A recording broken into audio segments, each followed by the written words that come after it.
शलोम। प्रभु यीशु का नाम से मैं सबको स्वागत करता हूँ। प्रार्थना करता हूँ कि प्रभु आज का संदेश के द्वारा तुम्हारा जीवन में काम करेगा, तुमको स्पर्श करेगा और ये समझने के लिए प्रभु तुमको बुद्धि देगा।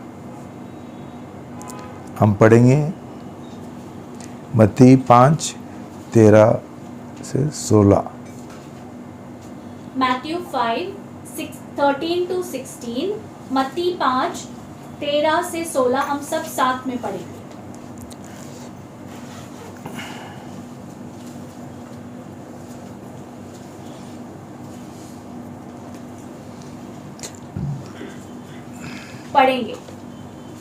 तुम पृथ्वी के नमक हो, पर यदि नमक अपना स्वाद खो बैठे तो वह फिर किससे नमकीन किया जाएगा? वह किसी काम का नहीं रह जाता, केवल इसके कि बाहर फेंका जाए और मनुष्यों के पैरों तले रौंदा जाए। तुम जगत की ज्योति हो। पर्वत पर बसा हुआ नगर छिप नहीं सकता। लोग दीपक को जलाकर टोकरी के नीचे नहीं, परंतु दीवट पर रखते हैं और वह घर के सब लोगों को प्रकाश देता है। तुम्हारा प्रकाश मनुष्य के सम्मुख इस प्रकार चमके कि वे तुम्हारे भले कामों को देखकर तुम्हारे पिता की जो स्वर्ग में है महिमा करें। प्रार्थना करेंगे। पिता परमेश्वर, मैं आपका बहुत धन्यवाद देता हूँ ये आपका वचन के लिए। प्रार्थना करता हूँ पिताजी कि ये सच्चाई हमको समझने के लिए और हमारा जीवन में कार्य में लगाने के लिए हमको मदद करो। हमको आपका बुद्धि दो, हमको पवित्र आत्मा का अभिषेक दे दो। ये बड़ी जिम्मेदारी आपने जो हमको दिया, ये संसार का रोशनी बनने के लिए, ज्योति बनने के लिए, ये हम कैसा निभा सकते हैं हमको समझ लो प्रभु। प्रभु हमारा आंखें खोल दो। हमारे अंदर जो एक बैकवावत है और अज्ञानता है वो निकाल दो प्रभु। हमारे अंदर वो सच्चाई का रोशनी डालो प्रभु, ताकि हम जाने हम कौन है और हमारा काम और हमारा उद्देश्य क्या है। धन्यवाद देता हूँ आपका महान दया के लिए और अनुग्रह के लिए, और ये प्रार्थना यीशु का नाम से करता हूँ, आमीन। भाई बहनों, हमारा देश ये दिनों में दिवाली का त्यौहार मनाते हैं। इसको बोलता है रोशनी का त्यौहार, ज्योति का त्यौहार।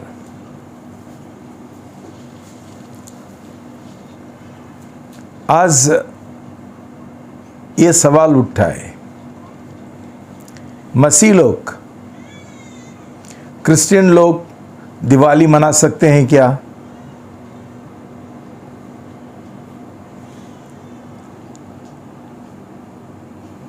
भाई बहनों, शुरुआत में ही ये सवाल का जवाब मैं दे सकता हूं। हम दिवाली जैसा हमारा भारतीय लोग मनाते हैं वैसा हम नहीं मना सकते हैं, लेकिन हम जरूर यीशु मसीह को मनाते हैं जो ये दुनिया का ज्योति है।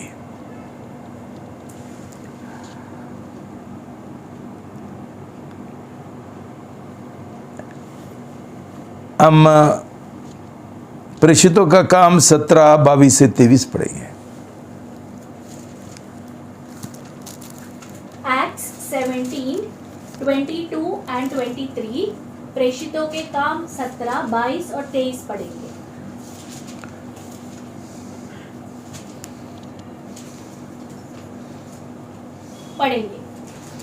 तब पौलुस ने अरियुपगुस के बीच में खड़े होकर कहा, हे एथेंस के लोगों, ऐसा लगता है कि तुम सब बातों में बड़े नीतिमान हो, क्योंकि जब मैं घूमते फिरते तुम्हारे पूजने की वस्तुओं का आलोकन कर रहा था, तो मैंने एक वेदी पाई जिस पर यह लिखा था, अपने ईश्वर के लिए, इसलिए जिसे तुम अनजाने में पूजते हो, उसी का संदेश मैं तुम्हें सुनाता हूँ।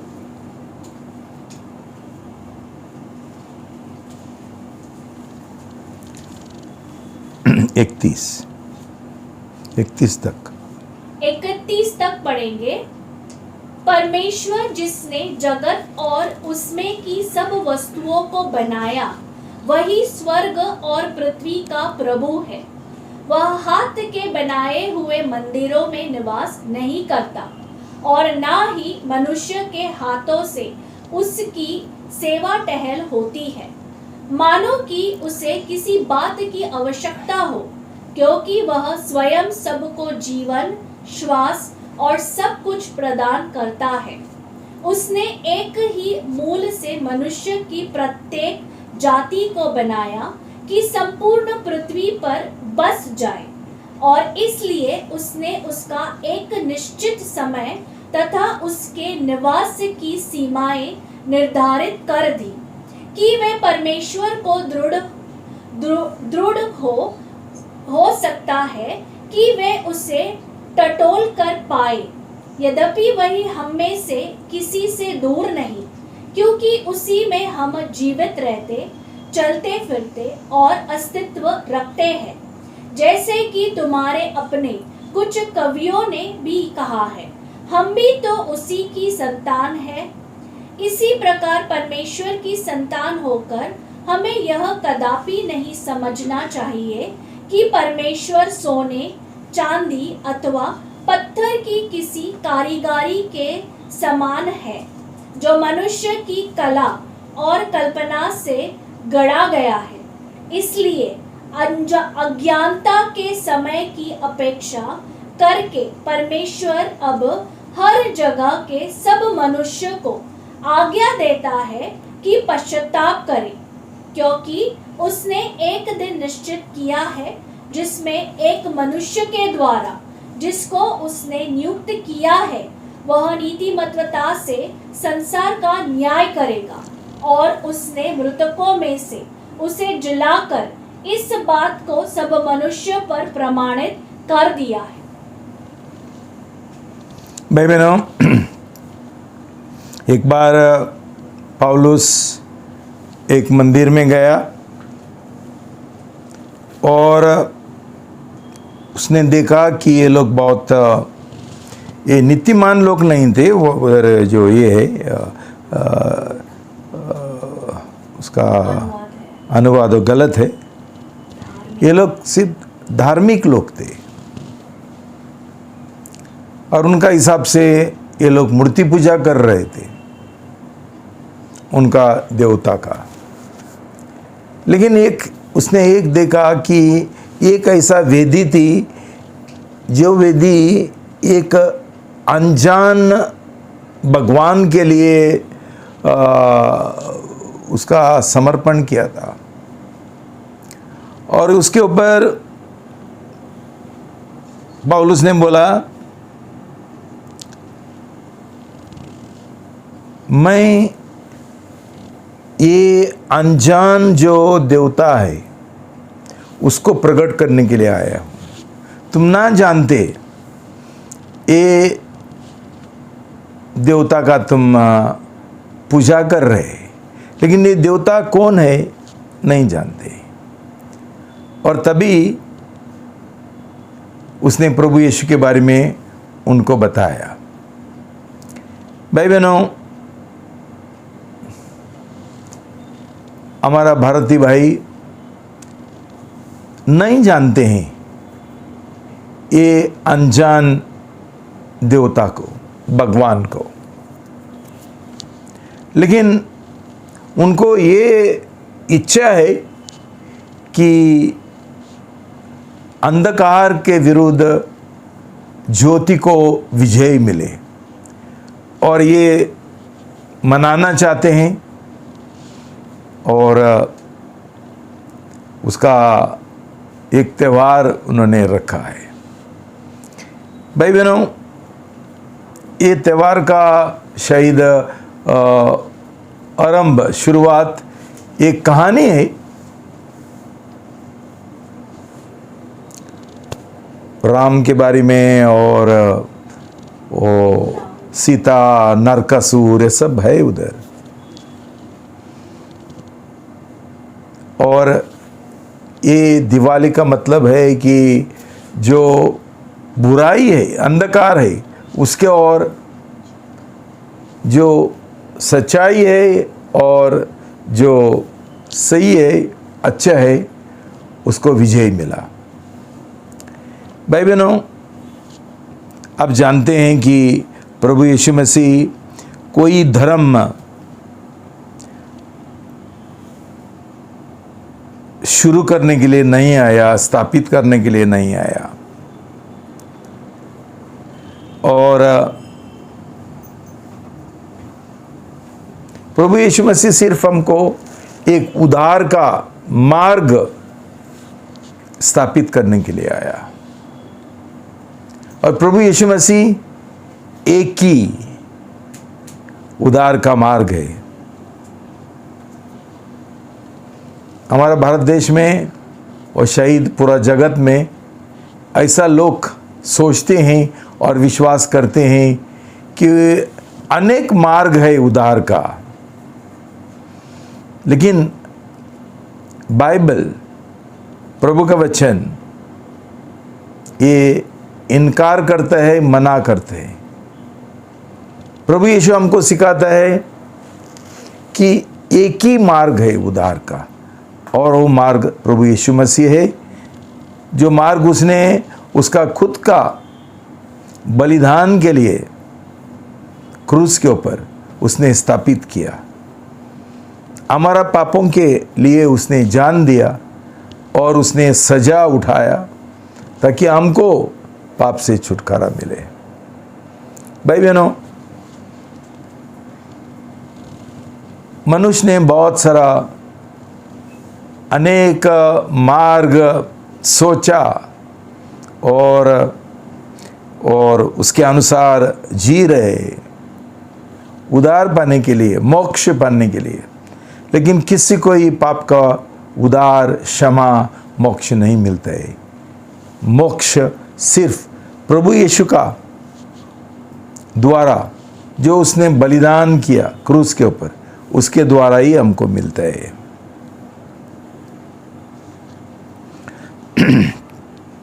यहाँ लिखा है कि प्रभु यीशु मसीह, परमेश्वर, कोई मंदिर में नहीं रहता है। आज इतना सारा मंदिर है, इतना सारा मंदिर है, अलग अलग धर्म का मंदिर है, लेकिन प्रभु का वचन बोलता है कि परमेश्वर मंदिरों में नहीं रहते है।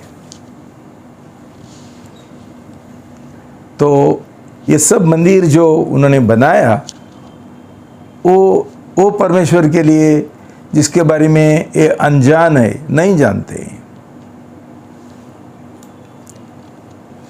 चर्च भी मंदिर नहीं है। चर्च का बिल्डिंग जो है वो मंदिर नहीं है।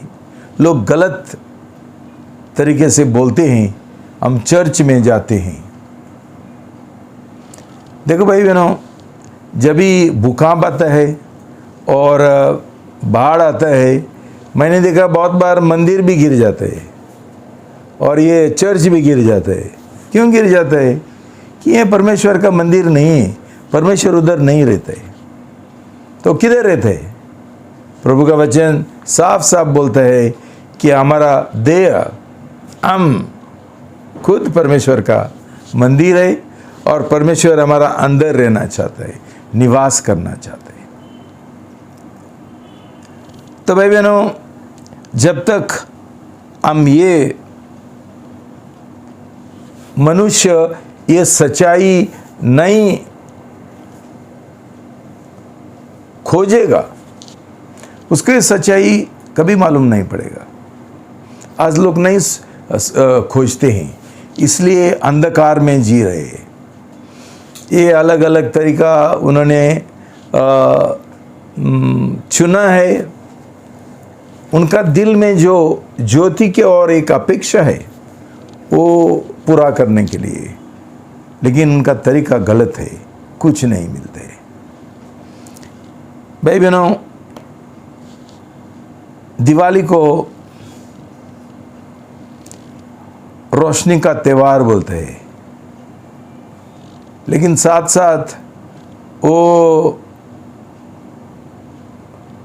नॉइज का त्यौहार है, शोर मशोर का त्यौहार है। कान फूट जाते हैं, बच्चे लोग डरते हैं। कल मैंने पढ़ा कि एक बिल्ली वो आवाज़ से बड़ा पेड़ के ऊपर चढ़ गई और उसको नीचे लाने के लिए बहुत तकलीफ हुआ। डरते हैं, कुत्ते भौंकते हैं। तो ये ज्योति का त्यौहार है क्या शोर का त्यौहार है, लोगों को नहीं समझते। लेकिन भाई बहनों, ये त्यौहार अभी 1000 सालों से चल रहे हैं, लेकिन मनुष्य का जो दिल में अंधकार है, बुराई है, उसके ऊपर कुछ विजय मिला है क्या?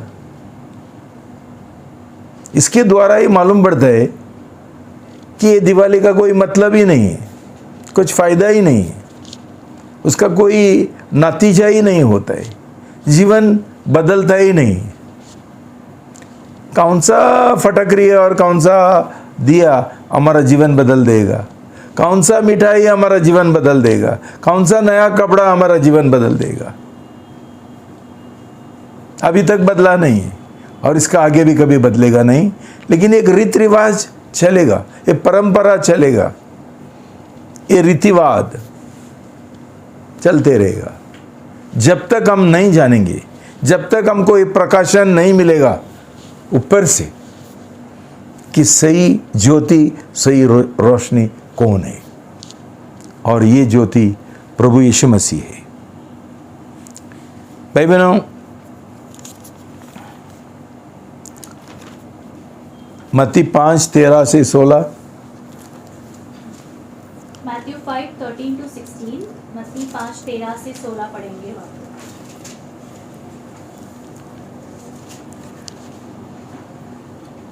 पढ़ेंगे। तुम पृथ्वी के नमक हो, फिर यदि नमक अपना स्वाद खो बैठे तो वह फिर किससे नमकीन किया जाएगा?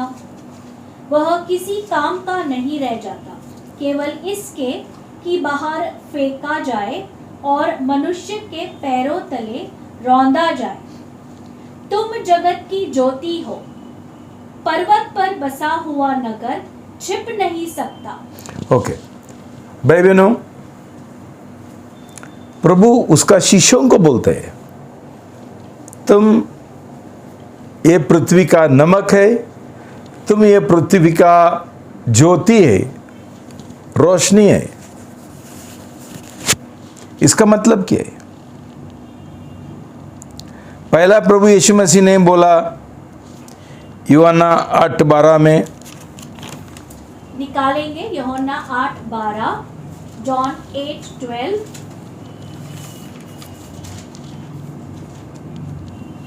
पढ़ेंगे। यीशु ने फिर लोगों से कहा, जगत की ज्योति मैं हूँ, जो मेरे पीछे हो लेगा वह अंधकार में न चलेगा वरन जीवन की ज्योति पाएगा। देखो भाई बहनों, प्रभु यीशु मसीह एक ही ये दुनिया का ज्योति है और ये ज्योति बन के आया है ये दुनिया के लिए, कि पूरा दुनिया अंधकार में चल रहा था।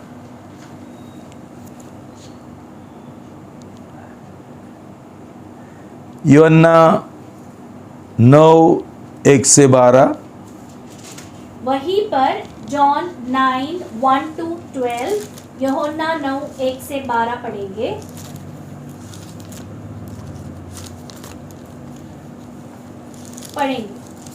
फिर जाते हुए उसने एक मनुष्य को देखा जो जन्म से अंधा था, और उसके चेलों ने यह कहते हुए उससे पूछा, रब्बी, किसने पाप किया, इस मनुष्य ने या इसके माता पिता ने, कि यह अंधा जन्मा? यीशु ने उत्तर दिया, न तो इस मनुष्य ने पाप किया, न ही इसके माता पिता ने। फिर यह इसलिए हुआ कि परमेश्वर के कार्य उसमें प्रकट हो। अवश्य है कि जिसने मुझे भेजा है उसके कार्य हम दिन ही दिन में करें। रात आने वाली है जब कोई मनुष्य कार्य नहीं कर सकेगा। जब तक मैं हूँ, मैं जगत की ज्योति हूँ। जब वह यह कह चुका तो उसने भूमि पर थूका और उस थूक से मिट्टी सानी। तब उस मिट्टी को अंधे की आंखों पर लगाया और उसे कहा, जा शिलोह की कुंड में धो ले। शिलोह का अर्थ है भेजा हुआ। अतः उसने जाकर धोया और देखते देखते हुए लौट आया। तब पड़ोसी और जिन्होंने पहले से भीख मांगते देखा था कहने लगे, क्या यह वही नहीं जो बैठ के भीख मांगा करता था? ओके भाई बहनों, हम सिर्फ एक अंधपन को जानते हैं जो शारीरिक अंधपन है, और उसके लिए हम बहुत कुछ करने के लिए तैयार है ताकि हमको नज़र मिले, हम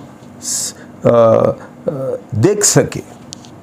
लेकिन और एक अंधपन है जो आत्मिक है। ये आत्मिक अंधपन पाप का अंधपन है, बुराई का अंधपन है। और ये बुराई ये दुनिया में चल रहे। क्यों? ये बुराई हमारे अंदर कहाँ से आया? जब भी आदम हवा ने पाप किया, ये पाप हमको सब लोगों को लागू हुआ और हमारा पूरा जो स्वभाव है, नियत है, वो बिगड़ गया। इसके लिए हर एक मनुष्य उसका बचपन से पैदा होने के बाद ही बुराई शुरू होता है। अलग अलग तरीका का बुराई, अलग अलग तरीका का अंधकार है हमारा दिल में। ये तो बुराई है नरकासुर। कौन सा है वो नरकासुर? ये नरकासुर है जो करप्शन है, भ्रष्टाचार है। भाई बहनों, आज पूरा इतना दिवाली मनाने के बाद कितना भ्रष्टाचार चल रहे, भ्रष्टाचार का पाप, ये पैसा का प्रेम अंदर है, उसके लिए हम कुछ भी करने के लिए तैयार है। भाई बहनों, ये नरकासुर को कौन मारेगा? कौन सा फटाकरी मारेगा? कौन सा दिया मारेगा?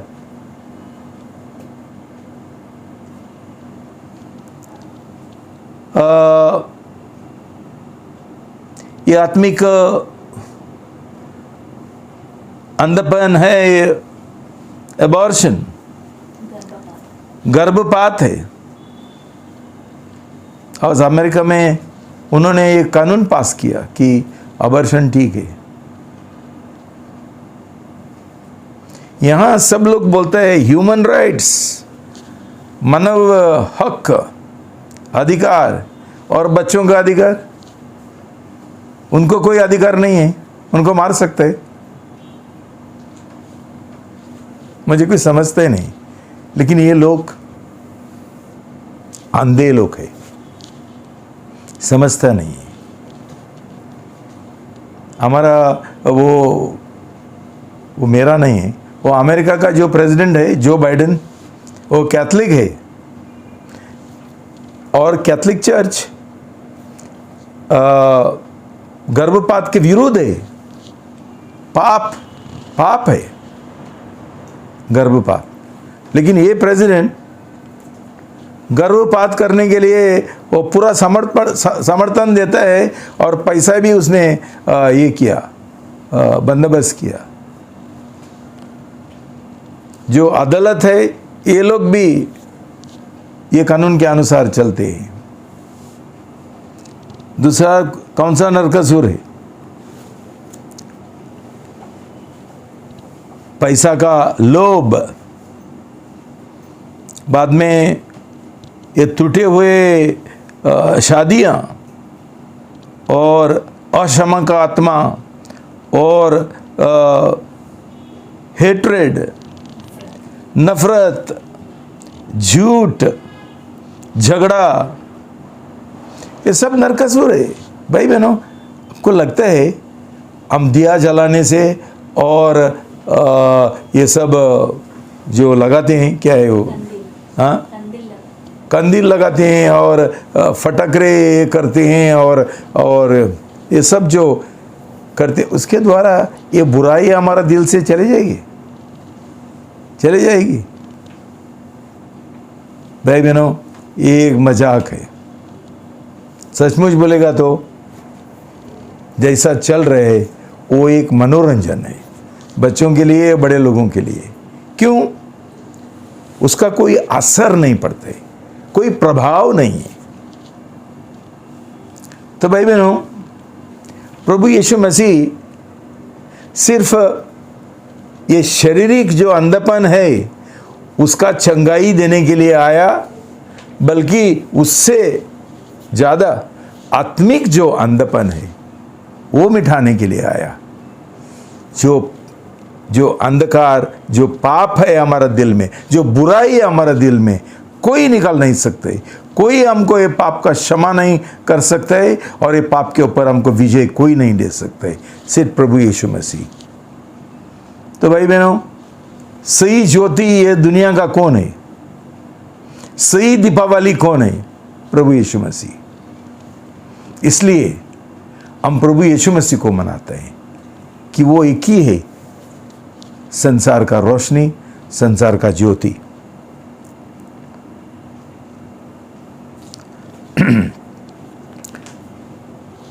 देखो भाई बहनों, एक्ट्स प्रेषितों का काम 1:8, एक्ट्स 1:8 प्रेषितों के काम 1:8 पढ़ेंगे।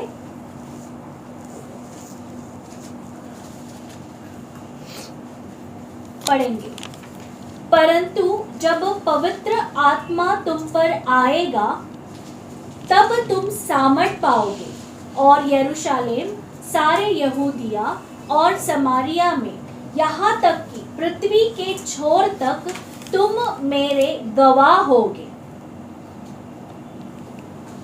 भाई बहनों, ये अंधकार का जो एक बड़ा समस्या है, एक बड़ा जो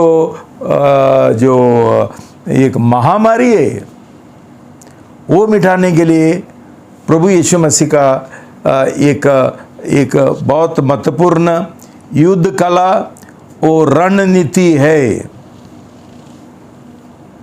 ये पाप मिटाने के लिए, ये अंधकार मिटाने के लिए प्रभु यीशु मसीह ने क्या किया? ये पाप के वजह उसने बलिदान चढ़ाया, खुद का, बकरियों का नहीं है, खुद का। कोई हमको हमारा पाप क्षमा नहीं कर सकते, धो नहीं सकते। कौन सा भी नदी का पानी ये नहीं धो सकते। कौन सा भी पर्वत में हम जाएंगे और कितना ही भी हम यात्रा में जाएंगे, कोई हमको पाप का क्षमा नहीं दे सकते। परमेश्वर ने बोला था आदम को, जिस दिन तू पाप करेगा तू मरेगा। मौत पाप का सजा है, और ये सजा हम उठा नहीं सकते थे। इसलिए प्रभु यीशु मसीह स्वर्ग से धरती पर आया, मनुष्य बन गया। वो परमेश्वर था, वो मनुष्य बन गया। उसने हमारा पाप उठा लिया और हमारा तरफ से उसने जान लिया, पाप का दाम चुकाया, ताकि हमको ये अंधकार से छुटकारा मिले, हमको पाप का क्षमा मिले। इतना ही नहीं है भाई बहनों, ये जो युद्ध कला है, वो रणनीति है, प्रभु यीशु मसीह का तरीका ये है। प्रभु यीशु मसीह अभी स्वर्ग में चले गया, जो ये संसार का ज्योति है, तो ये काम कौन करेगा? अंधकार को मिटाने का काम कौन करेगा? पाप को मिटाने का काम कौन करेगा? ये बुराई निकालने का काम कौन करेगा? प्रभु ने ये काम उसका शिष्यों के ऊपर सौंपा है, और उसने बोला अभी तुम ये संसार का ज्योति है। तो भाई बहनों, क्यों अब तक ये अंधकार को मिटाने का काम पूरा नहीं हुआ? भाई बहनों, ये कसूर हमारा है, प्रभु यीशु का शिष्यों का है। ये काम जो हमको सौंप दिया था, वो हमने काम नहीं किया। हम लोग धार्मिक लोग बना। मसीह मतलब क्या है? क्रिश्चियन मतलब क्या है? कि जो रविवार को उधर चर्च में जाता है, खड़े रहता है और वापस घर पे जाता है, हर तरीका का पाप करने के लिए। क्यों? उनका उद्धार नहीं हुआ, उनका नया जन्म नहीं हुआ। उन्होंने कभी प्रभु यीशु मसीह को स्वीकार नहीं किया। उन्होंने कभी प्रभु यीशु मसीह को 100% उनका जीवन का मालिक और प्रभु नहीं बनाया है। भाई बहनों, हमारा उद्धार होने के लिए ऐसा ही छोटा बच्चों को दुबाने से, वो बड़ा लोगों को दुबाने से नहीं होता है।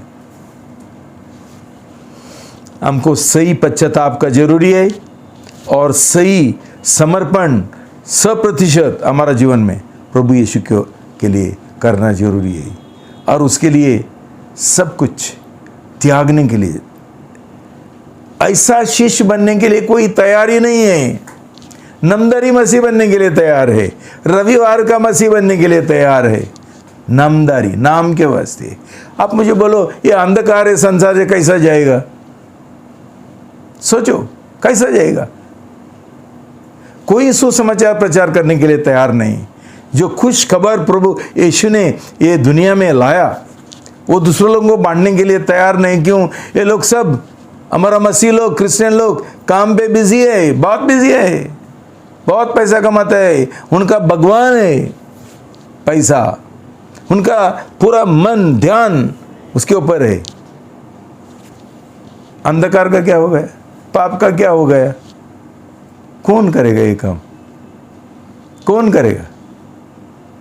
इसलिए भाई बहनों, आज पूरा दुनिया, अमेरिका से, अफ्रीका से, इंग्लैंड से, और पाकिस्तान से, और इंडिया से, और ऑस्ट्रेलिया से अंधकार से भरा है। भ्रष्टाचार, भ्रष्टाचार, ये कभी नहीं जाएगा। सिर्फ जिनका उद्धार हुआ, सही नया जन्म हुआ, यही लोगों को ये पाप के ऊपर विजय मिलता है। लेकिन ये प्रचार करने वाले किधर है? हर रविवार को प्रचार करते हैं, लेकिन ये पाप के ऊपर विजय कैसा पाने गए, ये किसी को ही खबर भी नहीं है। भाई बहनों, तो प्रभु ने स्वर्ग में जाने से पहले, ये उसका अंतिम शब्द है। कोई मरने से पहले कुछ बोलता है, हम बहुत दिल में रखते हैं। मरने से पहले मेरा पिताजी ने, मेरा माँ ने ऐसा बोला, और मैं उनका इच्छा पूरा करूँगा और करूँगी। उसने बोला, तुमको शक्ति का जरूरी है, सामर्थ्य का जरूरी है, जो तुमको पवित्र आत्मा के द्वारा मिलेगा। मैं पवित्र आत्मा को भेजूंगा और तभी तुम मेरा गवाह बनेंगे। तुम इस संसार का रोशनी और ज्योति बनेंगे पवित्र आत्मा का समर्थ के द्वारा। आज है ऐसा गवाह है। हर एक कलीसिया में बहुत सारा वाद विवाद चलते हैं, ये सही है, ये गलत है, ये है, इसका जरूरी नहीं, पवित्र आत्मा का जरूरी नहीं है, ये पवित्र आत्मा का बपतिस्मा का जरूरी नहीं, ये सब विवाद चल रहे। हम हमारा आपस विवाद करेंगे तो शैतान तो मजा कर रहे हैं अंधकार फैलने से, फैलाते हुए। भाई बहनों, प्रभु यीशु बोलते हैं क्लियर कि पवित्र आत्मा का बपतिस्मा का जरूरी है, और उसका पहले हमारा नया जन्म होने का है, उसका पहले हमारा सही पश्चाताप होना चाहिए, उसके बाद हमारा पूरा 100% समर्पण होना चाहिए, हमारा 100% त्यागीकरण होना चाहिए। ये सब कोई करने के लिए तैयार नहीं है, लेकिन खुद को बोलता है हम मसीह। ऐसा कैसे मसीह बन सकते हैं? शादी कैसा है करता है मालूम है ना? 100% समर्पण के साथ। कोई 100% शादी नहीं करेगा तो कोई तैयारी नहीं होगा ये शादी करने के लिए। सब लोगों को, पति और पत्नी को 100% समर्पण चाहिए, और वो चाहता है कि उसका दुल्हन 100% उसका समर्पण करे। भाई बहनों, दुख की बात है कि हम लोग कैसा मसीह बनते हैं, कोई समर्पण भी कुछ नहीं, और करेगा भी तो 20%, 30%, 50%, और दूसरा प्रतिशत सब संसार का प्रेम, पैसा का प्रेम, और नाम और नेम एंड फेम, मान सम्मान, इसके लिए जी रहे। नाम है क्रिश्चियन, मसीह। ये लोग कोई मसीह नहीं है, ये सब झूठा मसीह है। इसके लिए तो शैतान जीत रहे। उसने कोरोना वायरस भेजा, हम किधर है? परमेश्वर का गवाह किधर है? क्यों इतना सारा भ्रष्टाचार चल रहे? क्यों नहीं मिटा जाते? क्यों इतना जो डिवोर्स चलता है, तलाक चलता है, वो क्यों बंद नहीं होता है? क्यों शादी टूट रहे? कुछ बराबर नहीं चलते। क्यों? प्रभु यीशु मसीह का सही शीश है ही नहीं, बहुत कम है। क्यों? ये जो प्रभु यीशु का मार्ग है वो शकरा मार्ग है। मसीह लोगों को चौड़ा मार्ग में चलने का है, मजा का, पैसा का और मनोरंजन का। भाई बहनों, क्या फर्क है हमारा बीच में और ये हमारा भाई है जो दिवाली मनाते हैं? क्या फर्क है? तो हम प्रभु यीशु मसीह का गवाह बनने के लिए हमको एक अलौकिक सामर्थ्य का जरूरी है। उसका बिना हम नहीं कर सकते। नया जन्म होने का जरूरी है, पवित्र आत्मा से भरना जरूरी है, ना तो हम कभी उसका गवाह नहीं बन सकते। इसलिए प्रभु यीशु मसीह ने उसका शिष्यों को बोला, भागना मत, रुको, पहला मैं मेरा पवित्र आत्मा को भेजूंगा ताकि तुमको समर्थ मिले। आज तो उदार हुआ नहीं हुआ, पवित्र आत्मा मिला नहीं मिला, सब लोग सुसमाचार प्रचार करने के लिए जाता है, इसलिए कुछ नतीजा ही नहीं मिलते, उसका कुछ फायदा ही नहीं। तो भाई बहनों, और एक दूसरा एक ये है मुद्दा है। प्रभु यीशु मसीह ने नहीं बोला तुम ये विटनेसिंग करने के लिए जाओ, साक्षीकरण करने के लिए जाओ। उसने बोला तुम साक्षी बनो, साक्षी बनो। हम साक्षीकरण कैसा करेंगे जब भी हम साक्षी नहीं है? हम ज्योति कैसा फैलाएंगे जब भी ज्योति हमारे अंदर नहीं है? हम खुद पाप से भरा है। सिर्फ ये पर्ची बांटना कुछ गलत नहीं है, लेकिन सिर्फ पर्ची बांटना कुछ फायदा का नहीं है। तीसरी बात है, प्रभु यीशु ने बोला कि तुम शिष्य बनाओ। उन्होंने पहला ये गवाही यरूशलेम में देने का था, ये लोगों ने शिष्य बनाने का था। ये शिष्य में बाद में यहूदा में जाएंगे, ये शिष्य बाद में समरिया जाएंगे और पूरा दुनिया में जाएंगे। ये प्रभु यीशु मसीह का जो युद्ध कला है और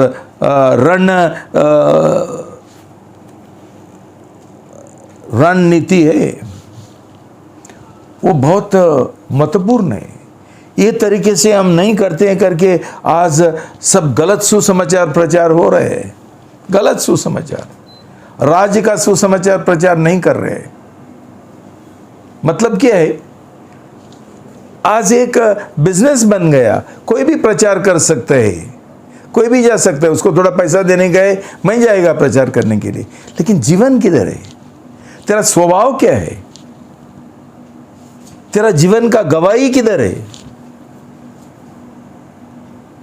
तू शिष्य बनाए क्या? पहला कोई बुजुर्ग एक जो लीडर है उसके नीचे काम करने के लिए सिखाए क्या? उसका जीवन देखते हुए और नम्रता से आपका जीवन उसका सामने खुला करते हुए आपका उधार का सिंचाई किया है क्या? उधार कार्य में डाला है क्या? भाई बहनों, ये तरीका हम नहीं अपनाएंगे, ये ज्योति फैलाने का काम पूरा हम हार जाएंगे। देखो भाई बहनों, जो लोग डॉक्टर बनते हैं, इंजीनियर बनता है, कैसा ये लोग उनका ट्रेनिंग बराबर होता है।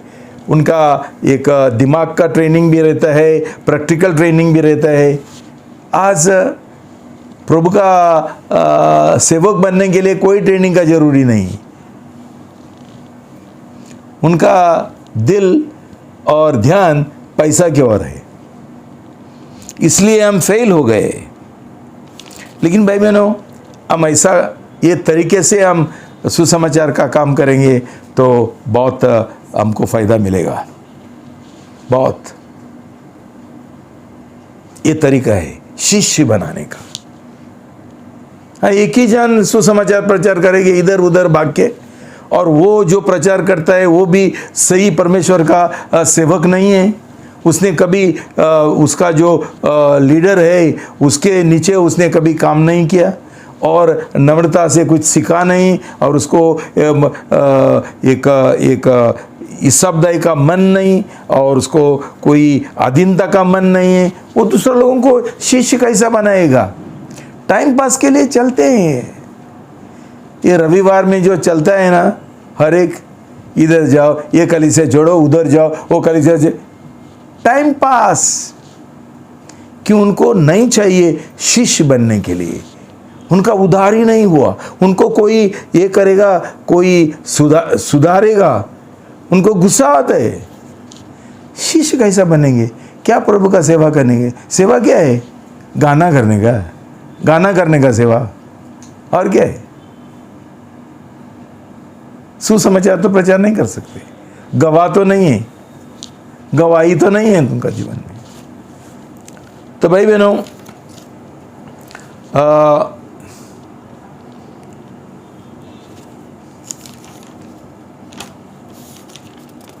हम एक और एक वचन देखेंगे।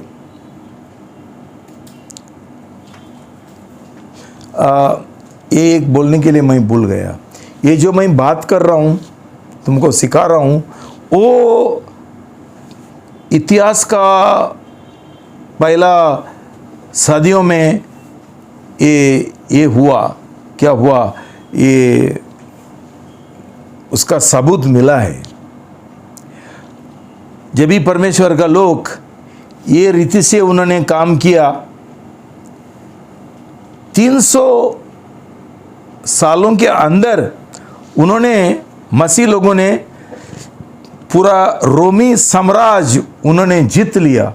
300 कैसा? उन्होंने यही जो सिद्धांत है शिष्यत्व का, उन्होंने वो कार्य में लगाया कि ये लोग गवाह बन के उन्होंने गवाही दिया उनका जीवन का। और ये गवाही इतना शक्तिशाली थी कि एक बड़ा जो साम्राज्य था वो गिर गया। भाई बहनों, अभी हम लोग बड़ा बड़ा राज्य को गिरा नहीं सकते हैं? गिरा सकते हैं, क्योंकि ये सब जो राज है ये अन्य जातियों का लोगों का राज है, नास्तिक लोगों का, मूर्ति पूजक लोगों का, काफिर लोगों का राज है। ये तरीके से हम दुनिया में ज्योति फैला नहीं सकते। हमारे ऊपर है, ये हमारी जिम्मेदारी है। लेकिन जब तक हम सही मसीह नहीं बनेंगे, जब तक हमारा सही नया जन्म नहीं होगा, ये दुनिया में का जो ये है, जो अंधकार है और बुराई है, वो कभी चले जाएगी नहीं, उल्टा हमको हराएगी। और हम सिर्फ इधर बैठ के क्या करेंगे? क्या करेंगे? विल क्रिटिसाइज, हम टिका करेंगे और हम उसके विरुद्ध बात करेंगे। किसके विरुद्ध? नरेंद्र मोदी के विरुद्ध। वो क्या करेगा भाई? भाई बहनों, हम सिर्फ टिका करने के लिए लोग ये है वो है, खुद का जीवन का टिका कर नहीं करेंगे, दूसरा लोगों का जीवन का टिका करेंगे और ग्रम्बल करेंगे, कुड़कुड़ाएंगे। ऐसा नहीं होता है।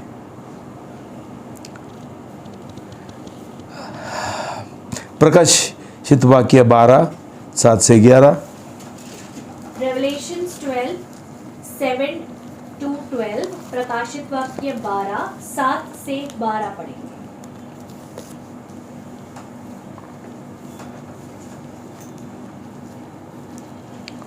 पढ़ेंगे। फिर स्वर्ग में युद्ध हुआ। मिकाएल और उसके दूत अजगर से लड़े। अजगर और उसके दूत भी लड़े, परंतु प्रबल न हुए, और फिर उन्हें स्वर्ग में स्थान न मिला। तब वह बड़ा अजगर नीचे गिरा दिया गया, अर्थात वही पुराना सांप जो इब्लिस और शैतान कहलाता है और जो संपूर्ण संसार को भरमाता है। वह पृथ्वी पर नीचे गिरा दिया गया और उसके साथ उसके दूत भी गिरा दिए गए। तब मैंने स्वर्ग में एक बड़ा शब्द यह कहते सुना, अब हमारे परमेश्वर का उद्धार, सामर्थ और राज्य तथा उसके महिमा का अधिकार प्रकट हुआ है, क्योंकि हमारे भाइयों पर दोष लगाने वाला, जो हमारे परमेश्वर के समक्ष रात दिन उसको दोषी ठहराता था, नीचे गिरा दिया गया है।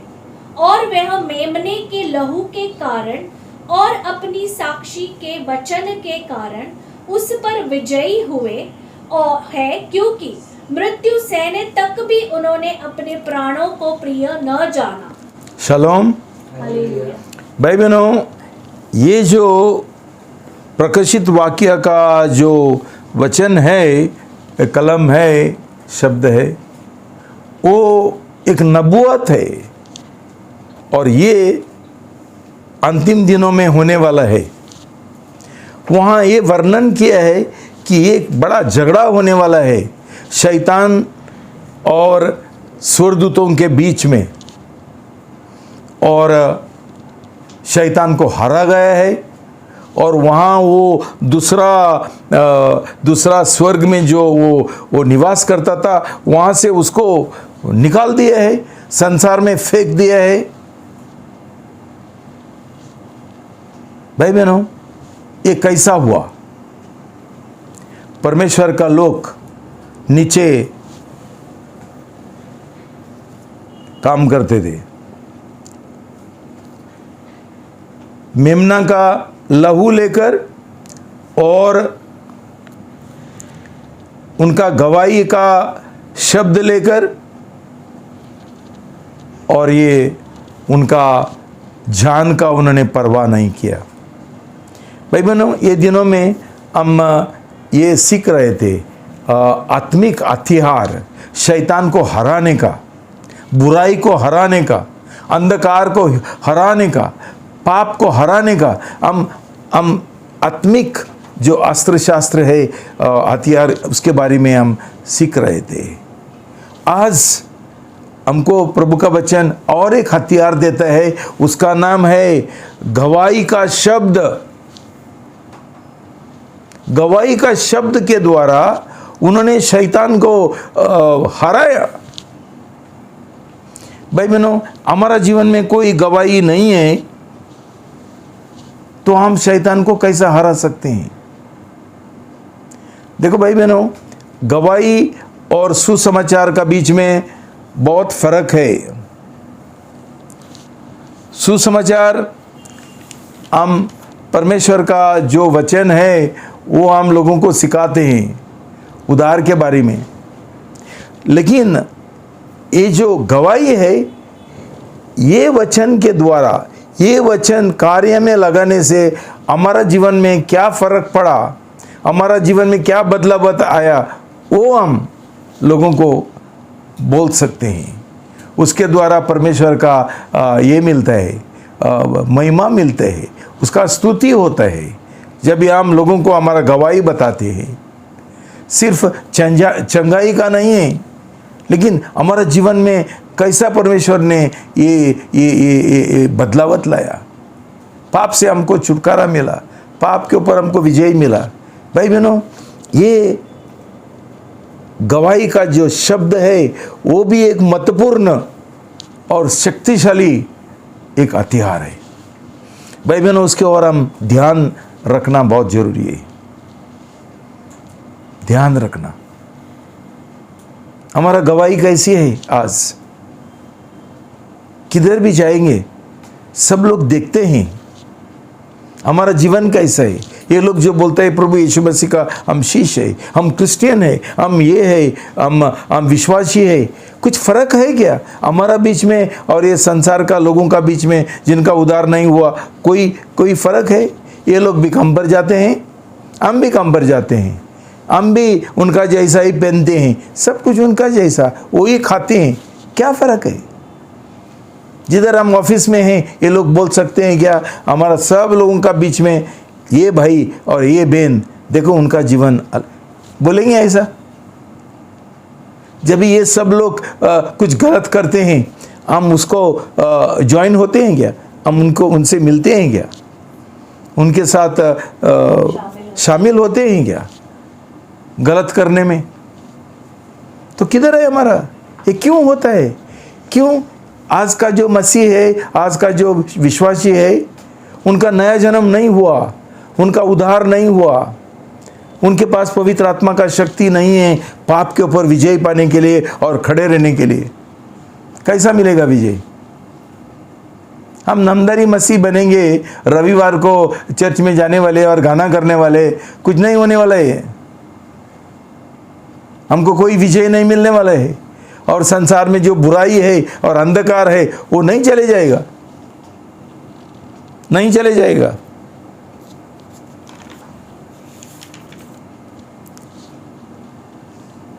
हम हमारा जान का हमको ये है क्या डर लगता है, हमको मारेगा, हम मर जाएंगे। भाई बहनों, प्रभु ने हमको बोला जो तुम्हारा शरीर को, देह को कोई मारेगा उनसे डरना मत, लेकिन तुम्हारा आत्मा को पाप में डालते हुए और तुम्हारा पूरा जीवन मौत के बाद नरक में डालने वाले ऐसा लोगों का डरना। क्या डर है हमको? लेकिन पहली बात यह है कि हमारा नया जन्म हुआ है क्या? पवित्र आत्मा का बपतिस्मा लेते हुए हमको उसका सामर्थ्य मिला है क्या? हम शिष्य बना है क्या? हम गवाह है क्या? साक्षी है क्या? और गवाही का और साक्षी का काम कर रहे हैं क्या? सुसमाचार का काम कर रहे हैं क्या? भाई बहनों, हमेशा ये सोचो, मेरा बीच में और वो दूसरा भाई है और बहन है, उसका बीच में क्या फर्क है? He is also in the pursuit of money, I am also in the pursuit of money. वो भी पैसा का पीछे भागता है, मैं भी पैसा का पीछे भागता है, क्या फर्क है? भाई बहनों,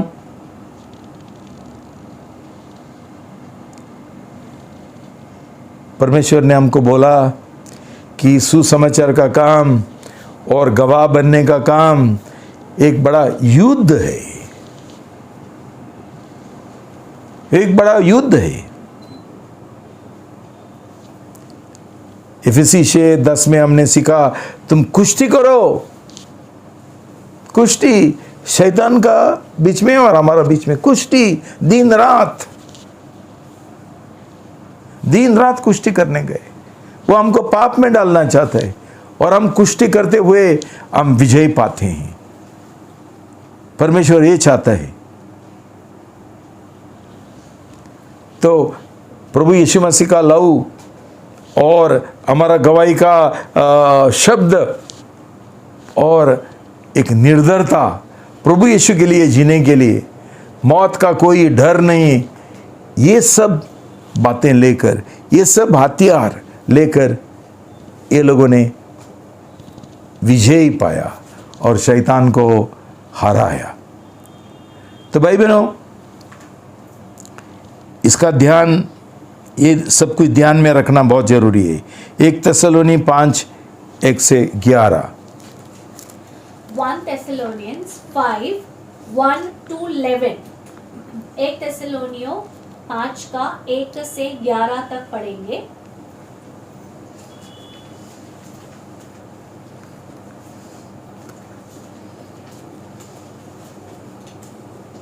पढ़ेंगे सब साथ में।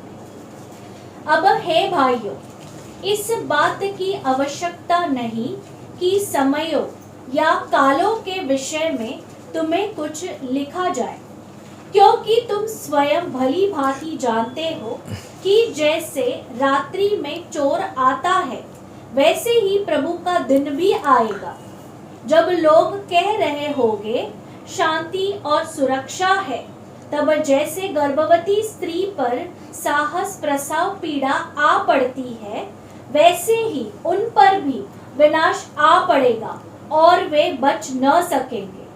परंतु भाइयों, तुम अंधकार में नहीं हो कि वह दिन तुम पर चोर के समान आ पड़े, क्योंकि तुम सब ज्योति की संतान और दिन की संतान हो।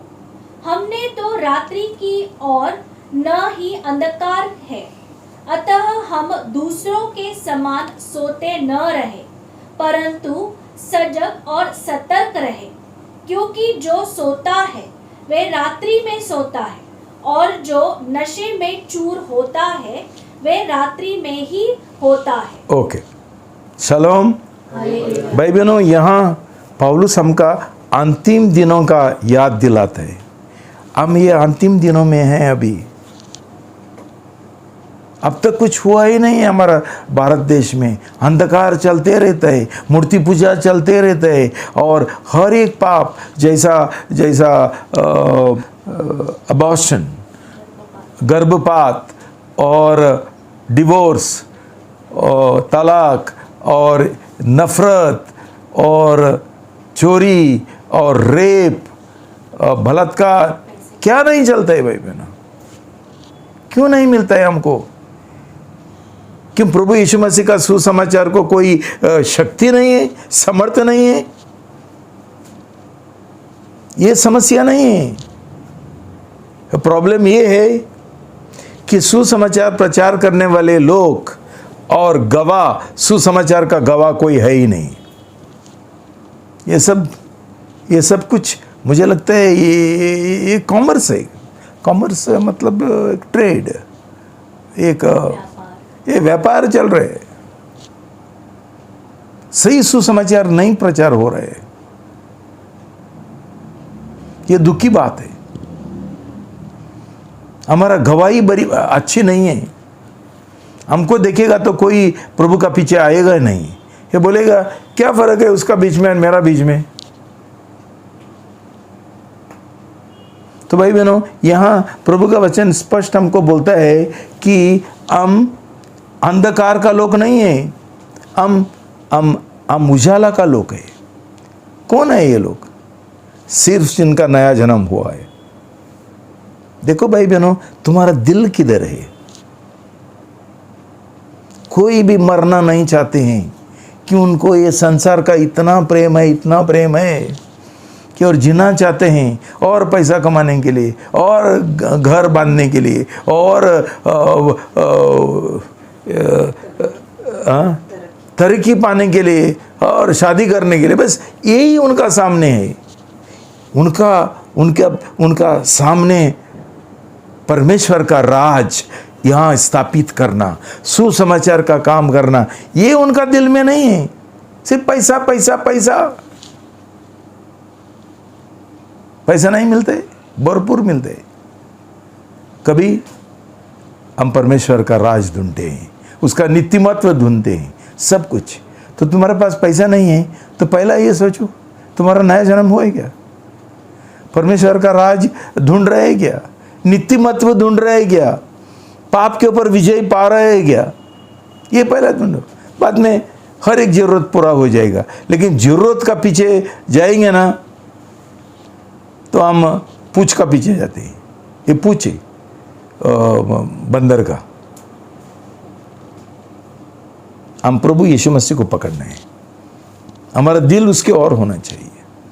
तो भाई बहनों, ये अंतिम दिन है 8।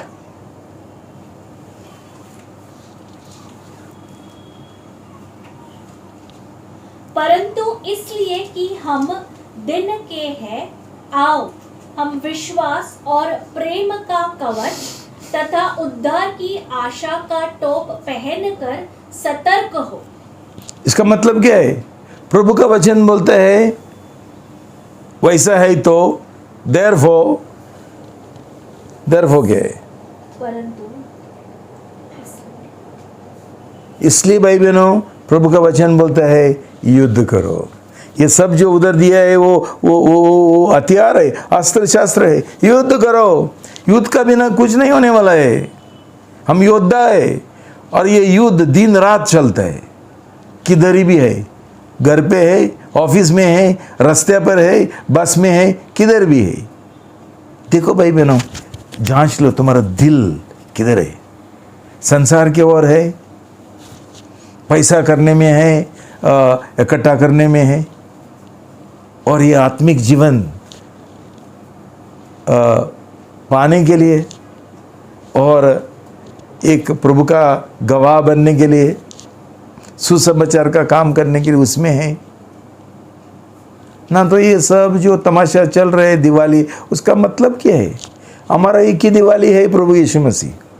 वही एक सच्चा परमेश्वर है, वही एक संसार का ज्योति है और रोशनी है। ये दिल हमको नहीं है। हम सिर्फ हमारा पढ़ाई लेकर, शादी लेकर दिन निकालेंगे, हमको कुछ नहीं मिलेगा। ये सब ठीक है, उसका जगह पर वो ठीक है, लेकिन हमारा दिल, हमारा पूरा ध्यान, मन उसके ऊपर नहीं होना चाहिए। प्रभु है, सब कुछ देखेगा। जिसको हमने हमारा जीवन का समर्पण किया, वो सब कुछ उसका कब्जा लेगा और टाइम पर, समय पर हमको सब कुछ देगा। लेकिन हमारा दिल उसके ओर है और उसका काम के ओर है, उसका उद्देश्य के ओर है, उसका जो योजना है उसके ओर है। वो बढ़ाने के लिए हम जीना चाहिए। प्रभु का नाम ऊंचा उठाने के लिए, सिर्फ गाना करने के लिए नहीं कि हम तुझे नाम बहुत उठाते हैं, ऐसा गाना करेगा तो उठाते है क्या? गवाही का शब्द हमारा मुंह में है क्या? कई शैतान का जैसा आरोप है, वो भाइयों का आरोप ही है, दोष लगाने वाला है, वही है हमारे पास। स्तुति है क्या? स्तुति नहीं। प्रभु का वचन है वो नहीं। हम कैसा विजय पाएंगे? तो भाई बहनों, इस समय हम हमारा जिम्मेदारी बराबर समझना बहुत ज़रूरी है। काहे के लिए हम प्रभु का पीछे जाना चाहते हैं? कभी सोचा? मैं पूछता हूँ बहुत लोगों को, क्यों बपतिस्मा लेना चाहते हैं? क्या करना चाहते हैं? 100% समर्पण का मतलब क्या है? मैं बपतिस्मा लेना चाहता हूँ, शादी करना है, मुझे और आशीष पाना है, और मुझे पैसा चाहिए, ये कारण है प्रभु यीशु का पीछे जाने के लिए? वो अनंत काल जीवन हमको चाहिए, हमको पाप के ऊपर विजय चाहिए। सोचो भाई बहनों, क्यों परमेश्वर चाहता है कि हम उसका गवाह बने, और हमारा दिल में और मुंह में हमेशा गवाही का शब्द है, उसके द्वारा हम हरा सकते हैं। ये हमारा आत्मिक हथियार है युद्ध का। युद्ध हमारा, हम योद्धा है। हम नामधारी मसीह नहीं बन सकते हैं। हम योद्धा नहीं बनना है, हमको शिष्य नहीं बनना है। मैं आपसे विनती करता हूँ, ये छोड़ के किधर ही जाओ और कुछ बुद्धिस्ट बनो, कुछ फ़ायदा का नहीं। नामधारी मसीह कुछ फ़ायदा का नहीं। वो दिन रात सिर्फ पैसा का सोचते हैं, दिन रात उनका तरक्की का सोचते हैं, शादी का सोचते हैं और कुछ। तो भाई बहनों, पूरा भारत देश हमारे लिए इंतजार कर रहे हैं कि हम भारत देश के लिए एक गवाह बनेंगे और गवाही देंगे, सुसमाचार प्रचार करेंगे। ना तो ये भारत देश का भविष्य क्या है? यही चलते रहेगा हर साल, और हम खुश हो जाएंगे, हमको एक छुट्टी मिला, बस। भाई बहनों, मेरा ये प्रार्थना है प्रभु यीशु को, और तुमसे एक मेरा विनती है, हम सचमुच पूरा गंभीरता से ये महत्वपूर्ण जो जिम्मेदारी परमेश्वर ने हमारे ऊपर सौंप दिया, उसके बारे में हम सोचे और एक निर्णय ले ले। हमारा जीवन हम बर्बाद नहीं करेंगे। ये एक रीति रिवाज का जीवन, रविवार को जाने का है, बाद में मीटिंग को जाने का है। काहे के लिए मीटिंग को जाने गए? क्यों? क्या चाहिए तुमको? क्यों बपतिस्मा लेना है? ये सोचो कि परमेश्वर का एक बहुत बड़ा योजना है हमारा जीवन के बारे में। वो हमारा इस्तेमाल करना चाहते हैं। हम एक बेकार लोग नहीं बन सकते हैं। हम सही मसीह है, उसका शिष्य है, तो उसके लिए जीना है, और परमेश्वर का महिमा के लिए और लोगों का उद्धार के लिए और परमेश्वर का राज फैलाने के लिए। सो ऐसा रोशनी बनने के लिए हम प्रार्थना करेंगे, ताकि हमारे द्वारा बहुत लोगों का जीवन में रोशनी आ सके और अंधकार चले जाए। शैतान को हराने का काम हमारा है, अंधकार को हराने का काम हमारा है, बुराई को हराने के लिए काम हमारा है, पाप को हराने के लिए ये दुनिया में हमारा काम है। हम बैठे रहेंगे तो हम हार जाएंगे, शैतान जीतेगा। लेकिन ऐसा नहीं होगा।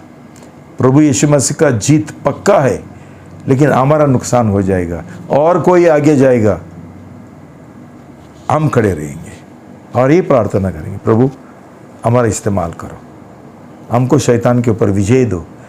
हर एक संसारी जो बातें हैं, आकर्षण है और ये है लालच है, उसके ऊपर हमको विजय दो। प्रभु देगा, जीवन का हम समर्पण करेंगे तो। शालोम।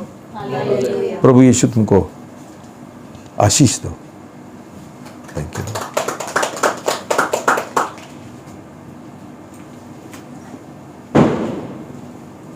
प्रार्थना करेंगे। पिता परमेश्वर,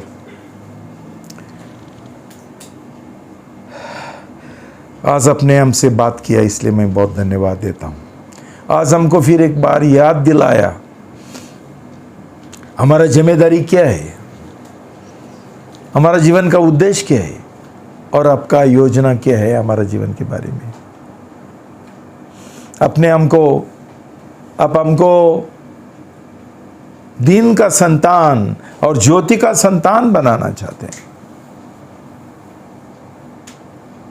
प्रभु आप जल्द आने वाला है, लेकिन जो आपका संतान है उनके लिए तू चोर जैसा नहीं आएगा, लेकिन हम जानेंगे हमारा दूल्हा कभी आने वाला है, कभी हमारा शादी का दिन आएगा। मैं प्रार्थना करता हूं प्रभु कि ये वचन के द्वारा एक दोधारी तलवार के द्वारा हमारा दिल छिदो प्रभु, हमारा मन और दिमाग साफ करो प्रभु, आपका लहू से प्रभु हमको धो लो प्रभु। ये सब शैतान का जो बहकावत है, जो आकर्षण है, उनसे हमको प्रभु छुटकारा दो प्रभु, और एक सही समर्पण करने के लिए 100% त्यागीकरण करने के लिए हमको मदद करो, ताकि हम जिएंगे तो आपके लिए जिएंगे, कि तू हमारे लिए 100% मरा और हमारे लिए जिया, हम भी आपके लिए 100% जिएंगे और मरेंगे दिन प्रतिदिन आपका काम के लिए, ये राज आपका स्वर्गीय राज स्थापित करने के लिए हमको सही गवाह बनाओ प्रभु, कि हमको देखते हुए लोगों का जीवन बदल जाएगा, उनका विश्वास प्रभु यीशु के ऊपर हो जाएगा हमारा गवाही के लिए। आज तक ऐसा नहीं हुआ, हमारा जीवन बेकार हो गया, व्यर्थ हो गया, लेकिन इसके आगे ऐसा नहीं होना प्रभु। हमको मदद करो, हमको क्षमा करो, और आपका सही शिष्य बनने के लिए, आपका योद्धा बनने के लिए और रोशनी का गवाह बनने के लिए हमको आपका अनुग्रह दो और पवित्र आत्मा का शक्ति हमको दो। ये प्रार्थना प्रभु यीशु का नाम से करते हैं, आमीन।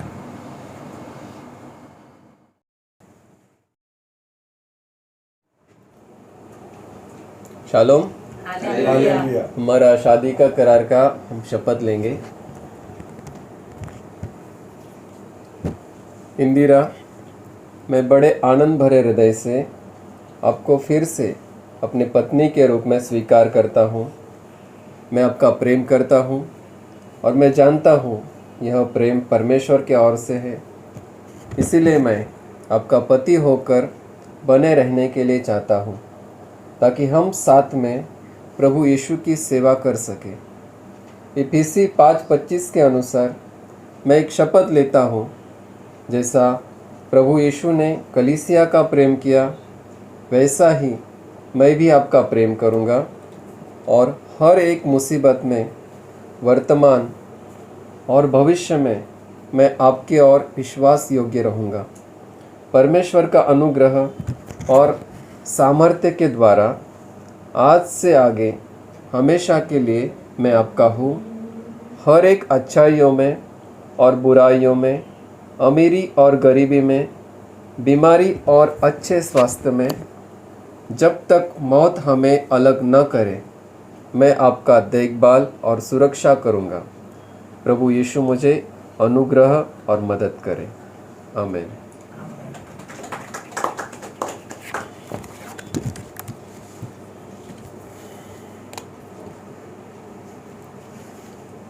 स्वामी फ्रांसिस, मैं आनंद भरे हृदय से आपको फिर से अपने पति के रूप में स्वीकार करती हूँ। मुझे पूरा आश्वासन है कि परमेश्वर ने आपको मेरे पति होने के लिए चुना है। यह मेरी प्रार्थना और इच्छा है कि आप मुझ में परमेश्वर ने बनाया हुआ मददगार पाओगे। एक आज्ञाकारी, वफादार और प्रेमी पत्नी होने के नाते मैं भी खुशी से अपना जीवन आपको सौंपती हूँ। जैसे आपने अपने जीवन की प्रतिज्ञा मेरे लिए की है, वैसे ही मैं भी पूरे आत्मविश्वास से अपने आप को आपके अधिकार के नीचे समर्पित करती हूँ। आज से मैं आपकी हूँ। हर एक अच्छाई, बुराई में, अमीरी और गरीबी में, बीमारी और अच्छे स्वास्थ्य में मैं हमेशा आपके साथ रहूँगी, जब तक मौत हमें अलग ना करे। प्रभु मुझे उसका अनुग्रह के द्वारा मदद करे। आमीन।